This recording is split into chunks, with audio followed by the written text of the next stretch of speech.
Hey friends, I've got a special video for you this week. We are going on location to another church here in town where I just happen to be married to the pastor, and they have a labyrinth. If you recall from Sunday, I mentioned that one of my experiences while I was on renewal leave was to walk the labyrinth that is at the Benedictine Center in Schuyler, Nebraska. And I realized that you don't have to go to Schuyler to experience that. We have a labyrinth here in town. So I thought I'd take you all over there and check it out. Hey folks, I'm here at Trinity United Methodist with the pastor of Trinity, Jeff Slater. I came here to see if he could tell us more about the labyrinth that they have here. So Jeff, tell us about how long has it been here? I believe it's been here since Trinity moved out to Village Gardens, which is, 15, 16 years, something like that. I haven't been here quite that long, so I wasn't here when they put it in. But I do have to admit that when they first, when the bishop first asked me to come here and I looked in Google Maps at the church, I'm like, oh, they have a labyrinth.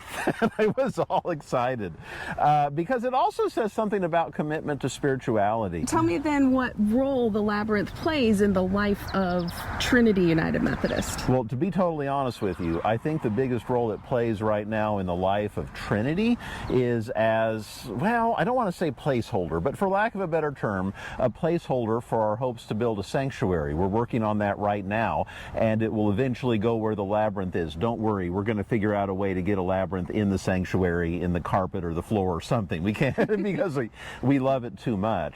But it's also, I don't know, it's sanctifying a space that wouldn't otherwise be sanctified. I mean, it's a hill. It's a hill, and it's a hill where a building's going to go. It could just be a hill, but instead it's set apart as something sacred.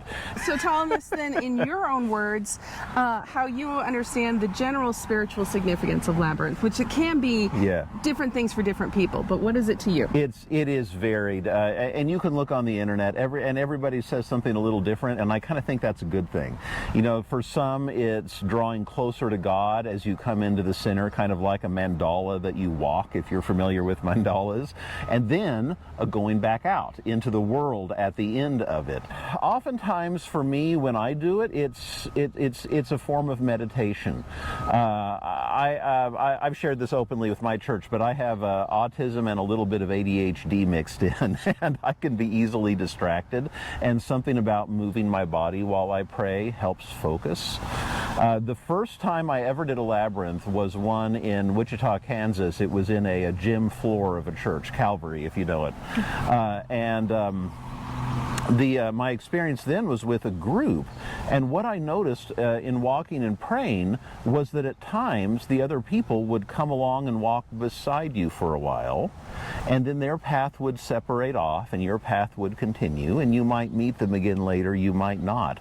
But it seemed just such a profound little miniature version of life in community, and that's what it meant to me that time. So what I always tell people is, you know, come try it and see what it means to you. You know, we have a lot of little kids that come up here. 402 Creamery is like right there.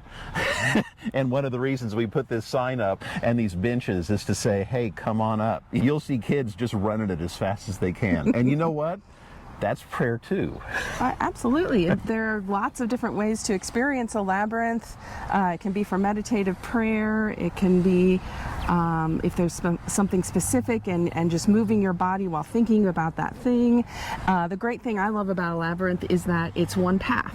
It's not meant to trip you up or to trick you like a maze. No dead ends. Yeah, as long as you keep walking, you'll get to where you're going. And that, I think, is also a beautiful description of life with God.